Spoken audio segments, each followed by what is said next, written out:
내용들이 지금 정리가 다 끝났습니다. 며칠 전 후랭이TV에서도 사건의 결과에 대해서 올라갔었죠. 그 결과가 사실은 작년에 나왔었습니다. 오랜만에 왔습니다. 최근에 올렸었던 지난 영상이 날짜를 봤더니 1년이 훌쩍 지난 시간 동안 올리지 않고 있었더라고요. 여러 가지 확인을 했었던 것 같은데 6개월 이내에 영상을 다시 올리지 않더라도 수익 창출에는 아무런 문제가 없다라는 것을 확인을 했고, 두 번째로는 영상을 올리지 않고 있는 와중에도 계속 광고 수익이 들어오더라고요. 매달. 세 번째, 영상을 올리지 않고 있는데도 불구하고 제가 원래 10,000달이도 안 되는 유튜브 채널이긴 했는데 구독자가 많이 빠지질 않더라고요. 많은 것을 알 수 있게 되는 포인트인 것 같은데 대중은 그렇게 남들에게 관심이 많지 않다라는 것을 알 수 있고, 근황을 좀 먼저 말씀을 드리도록 하겠습니다. 1년 동안 강의는 거의 진행을 하지는 않았어요. 그런데 기존에 제가 갖고 있던 대부법인은 잘 운영이 되고 있었습니다. 당장 어제만 해도 새로운 신규 계약을 다녀왔고요. 당진이라고 하는 곳까지 다녀왔는데 당진이 참 젊은 도시더라고요.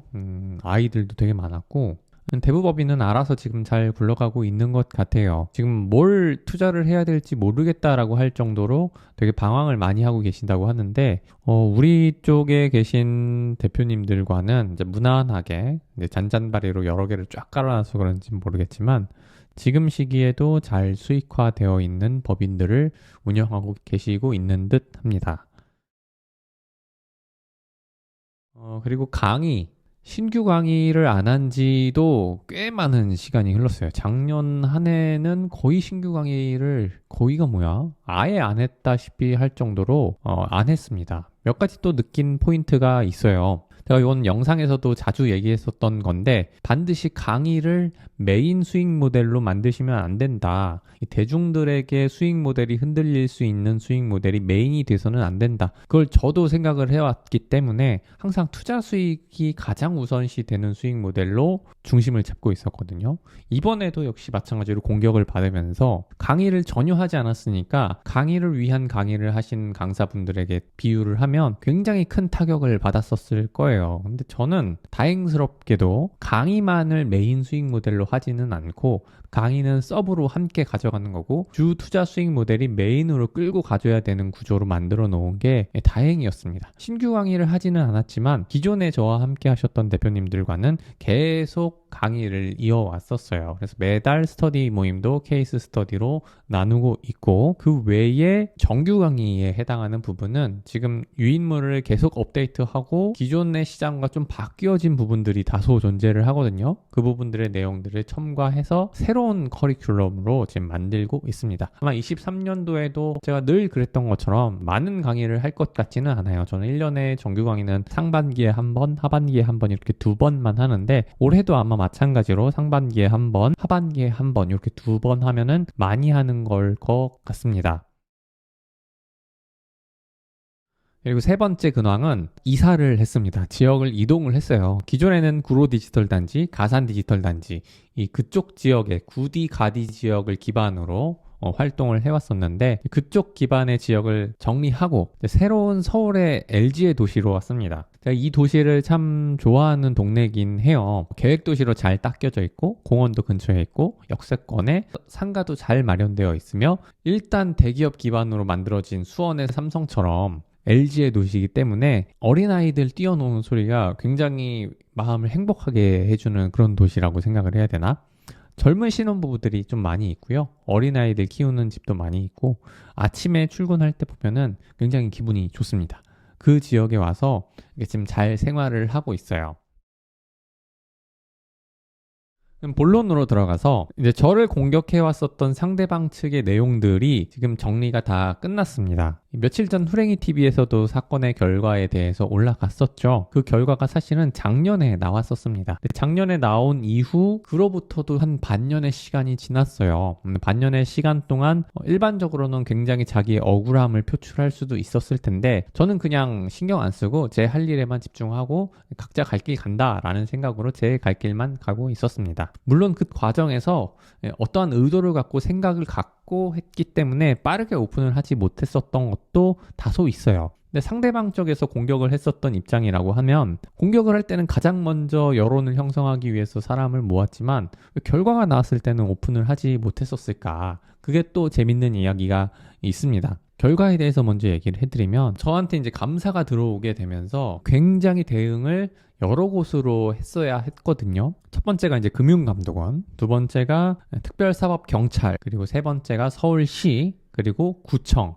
이렇게 네 군데에 해당하는 국가기관으로부터 감사가 들어오게 되는 압박을 받았습니다. 이곳들에 대한 결론은 블로그에는 미리 올려드렸는데 유튜브 영상에도 올려드리면 이렇게 행정처분에 대한 미처분 아무런 문제가 없다라는 결과를 공문으로 받았습니다. 이게 작년 10월 달에 나온 결과물이에요. 오히려 역설적으로 저를 공격했었던 사람들로 인해서 아마 MPL 강사 중에 유일하게 국가기관으로부터 아무런 문제가 없다라는 인증받은 사람이 저 혼자 있지 않을까라는 역설이 생겼습니다. 많은 컨텐츠들이 만들어질 것 같아요. 뭐 금감원 대응 방법, 그다음에 특별사법경찰 대응 방법, 서울시청, 구청 이런 행정기관들 대응하는 방법 이런 것들이 다 매뉴얼화돼서 콘텐츠로 준비가 되고 있습니다. 이 콘텐츠들을 다 다룰 수 있는 곳도 이렇게 공격을 받지 않는 곳들이 대부분이기 때문에 아마 우리 칸츠 내에서만 다룰 수 있는 내용이지 않을까 싶어요. 이 실무에 대한 부분들을 모두 다 다룰 수 있는 대부법인 대표님들이 사실 존재하기가 쉽지 않거든요. 다 직원을 시키기 마련이니까.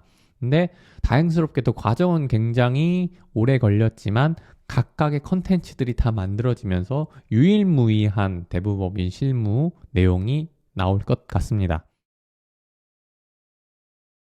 두 번째, 상대방이 이제 저를 공격하기 위해서 주장했었던 내용과 그 주장을 뒷받침할 사실관계, 입증 근거들을 얘기했었을 거 아니에요. 저는 이제 각각에 대한 부분들을 다 항변하고 반론을 제기하면서 제 주장이 받아들여졌는데 몇 가지 받아들여지지 못했었던, 몇 가지 반박할 수 없었던 내용들이 존재를 합니다. 근데 그 부분도 다행스럽게도 제가 수강생분들을 질권자로 만든다거나 제 질권 절대 하지 말라고 했었던 거를 저한테도 적용을 했었거든요. 질권이 사실 굉장히 근저당권자가 털어먹기 쉬운 구조의 약점을 갖고 있어요. 근데 이게 강사한테는 유리할지 몰라도 그 돈을 대는 투자자 혹은 수강생의 입장에서는 상당수 불리한 부분이 존재를 하거든요. 그 부분들을 알고 있었고 강사를 하면서 절대 그건 하지 말아야겠다라는 생각을 하고 있어서 다행스럽게도 다 항변을 하고 아무런 문제가 없다라는 내용을 받을 수 있었던 겁니다. 근데 반대급부로 그러면 상대방은 도대체 무슨 사실관계와 무슨 입증 근거를 가지고 그러한 내용들을 제기를 했을까라는 거를 알고 싶잖아요. 그래서 그 내용들이 뭔지, 상대방이 주장했었던 사실이 뭔지, 그 입증 근거는 뭔지 그 내용들을 공개해달라고 청구를 했습니다. 물론 이 정보를 공개 청구할 때 인적사항을 특정할 수 있는 개인정보는 가리고 사실관계와 입증 근거만 오픈을 해달라고 요청을 했죠. 행정기관에서도 이 내용들을 오픈하겠다라고 그 상대방에게 통보를 했던 것 같아요. 당연히 개인정보는 가린 상태로 관련된 내용만 오픈을 하겠다라고. 그게 정당한 우리의 권리입니다. 당연히 행정기관에서 상대방 측에 공개하겠다라고 통보를 하고 상대방은 어떤 이유에서인지는 모르겠지만 도대체 뭘 감추고 싶은 건지는 모르겠지만 공개를 하지 말아달라고 행정기관 측에 얘기를 했다고 합니다. 근데 여기서 또 재밌는 건 공개를 하지 말아달라고 얘기를 했음에도 불구하고 행정기관은 개인정보를 가리고 공개를 하는 거기 때문에 공개를 해야 되는 게 맞다라고 판단을 내렸다는 겁니다. 여기서 또 한 가지 재밌는 부분이 있습니다. 행정기관에서 공개를 하겠다라고 얘기를 했는데 공개를 하지 말아달라고 얘기를 했죠. 다시 행정기관이 그럼에도 불구하고 공개를 해야 된다라고 얘기를 했고 공개를 하겠다라는 날짜를 저에게 공문으로 보내왔습니다. 하지만 어떤 이유에서인지는 모르겠지만 이 상대방 측에서 공개를 하지 말아라 라는 행정 심판을 걸었다고 합니다. 아니 왜 공개를 하지 못할까요? 왜? 개인 인적사항에 대한 부분을 가리고 어떠한 사실관계를 근거로 저를 공격했는지에 대한 내용을 사실이라고 얘기했는데 왜 공개를 하지 못할까요? 그 부분은 이제 차츰차츰 시간이 지나면서 알게 될 것 같습니다. 그리고 세 번째, 제가 공격받았던 내용들에 대한 결과는 이미 깨끗하게 끝났습니다. 그럼 우리 측에서도 이제는 저쪽에 대해서 책임을 물어야죠. 그래서 이미 블로그 글에도 얘기를 드렸지만 형사고소를 진행했습니다. 이미 고소인 측에서는 진술이 끝났고 상대방 피고소인 측에서는 한 명 한 명 입건되어 소환조사를 받고 있는 것으로 알고 있습니다. 이 형사고소를 진행하는 과정에서도 몇 가지 생각해 볼 만한 거리가 좀 존재를 합니다. 입건되어 소환조사되고 있는 이 혐의자들이 자신들의 행적을 삭제하고 있어요. 자신들의 혐의 사실이 증거가 될 만한 흔적들이 삭제되고 있습니다. 굉장히 재미있죠. 자신들이 사실이라고 얘기했었던 그 내용들을 왜 다시 삭제를 하고 있을까요? 입건된 이후에는 이 혐의자들끼리 서로 억울해하면서 자신들의 혐의가 저 사람 때문에 그랬다라는 서로에게 덮어씌우는 이야기를 하고 있다고 합니다. 아마 이 과정에서 누군가는 조금 더 혐의 사실을 덮어쓰고 누군가는 좀 혐의 사실을 덜 덮어쓰고 하는 과정이 발생할 수 있겠죠.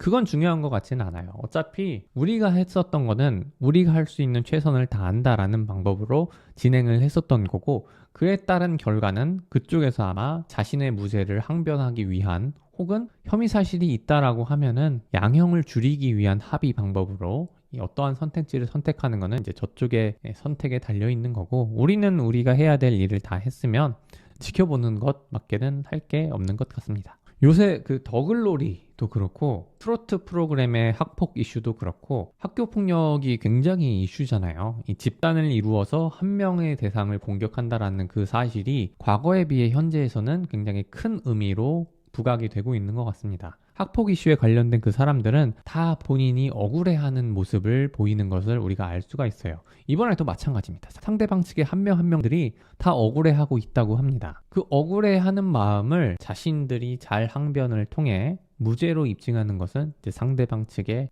몫입니다. 원래 집단으로 한 사람을 괴롭히는 사람들은 다 억울해하는 것 같더라고요. 이 영상 이후의 컨텐츠도 과정 중에 배울 만한 이 지식들, 형사고소 진행할 때의 방법들, 그리고 상대방이 어떻게 나오는지에 따라서 대응을 어떻게 해야 되는지에 대한 요령들, 그리고 행정기관을 어떻게 대응해야 되는지 매뉴얼, 그리고 감사가 나왔을 때 어떠한 항변을 해야 되는지에 대한 컨텐츠, 이 연재 컨텐츠의 범위가 굉장히 다양해질 것 같습니다. 이 연재 컨텐츠들로 통해서 NPL 투자에 관심 있으신 분, 대부법인 운영에 관심 있으신 분들은 다 도움이 되고 흡수가 될 내용들로 올라갈 것 같습니다. 오랜만에 영상을 찍으면서 굉장히 지금 좀 어색한데 앞으로도 계속 이렇게 영상이 주기적으로 올라갈 수 있게 좀 노력을 해보도록 하겠습니다. 그럼 저는 다음 영상에서 또 뵙기로 하고요. 투자의 대중화 칸츠 차별화의 시작 칸데오였습니다. 다음 영상에서 봬요.